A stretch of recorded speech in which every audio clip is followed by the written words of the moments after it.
Item ಯಾವುದೇ ಇರಲಿ try ಮಾಡಿ ಆಚಿ ಚಿಕನ್ ಮಸಾಲಾ. ನಿನ್ನೆ ಮಳೆಯಿಂದಾಗಿ ಆಗಿರುವಂತಹ ಅನಾಹುತಗಳ ಕುರಿತಾಗಿ ಇವತ್ತು ಮುಖ್ಯಮಂತ್ರಿಗಳ ನೇತೃತ್ವದಲ್ಲಿ ಸಭೆ ನಡೀತಾ ಇದೆ. ಸಭೆಯಲ್ಲಿ ಅಧಿಕಾರಿಗಳನ್ನ ಮುಖ್ಯಮಂತ್ರಿಗಳು ಕ್ಲಾಸ್ ತೆಗೆದುಕೊಂಡಿದ್ದಾರೆ. ಸಾಲದಕ್ಕೆ ಕಾರ್ಯಪಾಲಕ ಇಂಜಿನಿಯರ್ನ ಸಸ್ಪೆಂಡ್ ಮಾಡುವಂತೆ ಸಿಎಂ ಸೂಚನೆ ಕೊಟ್ಟಿದ್ದಾರೆ. ಅಧಿಕಾರಿಗಳ ವಿರುದ್ಧ ಮುಖ್ಯಮಂತ್ರಿಗಳು ಗರಂ ಆಗಿದ್ದು, ಆ ಗೋಡೆ ಏನಿದೆ ಅದು ಶಿಥಿಲಾವಸ್ಥೆಯಲ್ಲಿ ಇದೆ ಅಂತ ಗೊತ್ತಿದ್ದು ಅಲ್ಲಿ ಮರಳನ್ನ ಸುರಿದಿದ್ದು ಯಾಕೆ ಅನ್ನುವಂತಹ ಪ್ರಶ್ನೆಯನ್ನ ಅಧಿಕಾರಿಗಳಿಗೆ ತೆಗೆದಿದ್ದಾರೆ ಮುಖ್ಯಮಂತ್ರಿಗಳು. ಗೋಡೆಗೆ ಹಾನಿಯಾಗುವಂತೆ ಮಣ್ಣನ್ನ ಸುರಿದಿದ್ದೇ ಇಲ್ಲಿ ಅನಾಹುತಕ್ಕೆ ಎಡೆ ಮಾಡಿಕೊಟ್ಟಿರೋದು. ಅದಕ್ಕೆ ಮುಖ್ಯ ಕಾರಣ ಕಾರ್ಯಪಾಲಕ ಎಂಜಿನಿಯರ್. ಹಾಗಾಗಿ ಅವರನ್ನೇ ಅಮಾನತು ಮಾಡಿ ಅಂತ ಹೇಳಿದ್ದಾರೆ. ಮತ್ತು ಆಸ್ಪತ್ರೆಯ ಮುಖ್ಯಸ್ಥರಿಗೂ ಕೂಡ ನೋಟಿಸ್ ಕೊಡುವಂತೆ ಮುಖ್ಯಮಂತ್ರಿಗಳು ಆದೇಶ ಮಾಡಿದ್ದಾರೆ.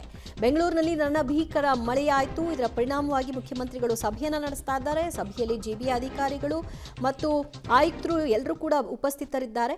ಈ ಹಂತದಲ್ಲಿ ಆ ಒಂದು 7 ಜನರ ಸಾವಿಗೆ ಹೊಣೆ ಯಾರು ಅನ್ನುವಂತಹ ಪ್ರಶ್ನೆಗೆ ಉತ್ತರ ಹುಡುಕುವಂತಹ ಕೆಲಸವೂ ಕೂಡ ಆಗ್ತಾ ಇದೆ. ಹೇಗಾಯಿತು ಘಟನೆ ಅನ್ನುವಂತಹ ವಿವರವನ್ನು ಪಡೆದಿರುವಂತಹ ಮುಖ್ಯಮಂತ್ರಿಗಳು ಈಗ ಒಬ್ಬರನ್ನ ಅಮಾನತು ಮಾಡುವಂತೆ ಮತ್ತು ಬೌರಿಂಗ್ ಆಸ್ಪತ್ರೆಯ ಮುಖ್ಯಸ್ಥರಿಗೆ ನೋಟಿಸ್ ಕೊಡೋದಕ್ಕೆ ಸೂಚಿಸಿದ್ದಾರೆ. ಮತ್ತಷ್ಟು ಮಾಹಿತಿ ಪಡೆಯೋಣ ನಮ್ಮ ಪ್ರತಿನಿಧಿ ಶ್ರೀನಿವಾಸರಿಂದ. ಶ್ರೀನಿವಾಸ್, ಮುಖ್ಯಮಂತ್ರಿಗಳು ಗಮನಿಸಿರೋ ಪ್ರಕಾರವಾಗಿ ಹಾಗಾದ್ರೆ ಅದು ಶಿಥಿಲಾವಸ್ಥೆಯಲ್ಲಿತ್ತು ಅನ್ನೋದು ಗೊತ್ತಿದ್ದು ಕೂಡ ಮರಳಿನ ರಾಶಿಯನ್ನ ಅಲ್ಲಿ ಹಾಕಿದ್ದೇ ಈ ದುರಂತಕ್ಕೆ ಕಾರಣ ಅಂತ.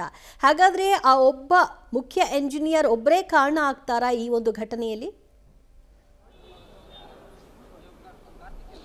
ದಿವ್ಯಾ, ನಿನ್ನೆ ಖುದ್ದು ಸಿಎಂ ಅವರು ಸ್ಥಳಕ್ಕೆ ಭೇಟಿ ನೀಡಿ ಪರಿಶೀಲನೆಯನ್ನ ಮಾಡಿದ್ರು. ಆ ಕಾಂಪೌಂಡ್ ಏನಿದೆ ಅದು ಬೀಳುವಂತ ಸ್ಥಿತಿಯಲ್ಲಿ ಇದ್ರೂ ಕೂಡ ಅಲ್ಲಿ ಮಣ್ಣನ್ನ ಹಾಕಿದ್ದು ಈ ಒಂದು ಪರಿಸ್ಥಿತಿಗೆ ಕಾರಣ ಅನ್ನುವಂತಹ ನೋಟಿಸ್ ಅನ್ನ ಸಿಎಂ ಅವರು ಮಾಡಿದ್ದಾರೆ. ಇವತ್ತೇನು ಸಿಎಂ ಸಿದ್ದರಾಮಯ್ಯನವರ ನೇತೃತ್ವದಲ್ಲಿ ಸಭೆ ನಡೀತಾ ಇದೆ.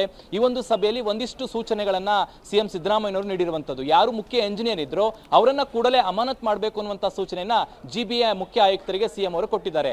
ಜೊತೆಗೆ ಅದು ಬೌರಿಂಗ್ ಆಸ್ಪತ್ರೆ ಕಾಂಪೌಂಡ್ ಆಗಿರೋದ್ರಿಂದ ಬೌರಿಂಗ್ ಆಸ್ಪತ್ರೆ ಮುಖ್ಯಸ್ಥರಿದ್ದಾರೆ ಅವರಿಗೆ ನೋಟಿಸ್ ಅನ್ನ ಕೊಟ್ಟು ವಿವರಣೆಯನ್ನ ಕೇಳಬೇಕು ಅನ್ನುವಂತ ಆದೇಶವನ್ನ ಸಿಎಂ ಸಿದ್ದರಾಮಯ್ಯವರು ಮಾಡಿದ್ದಾರೆ.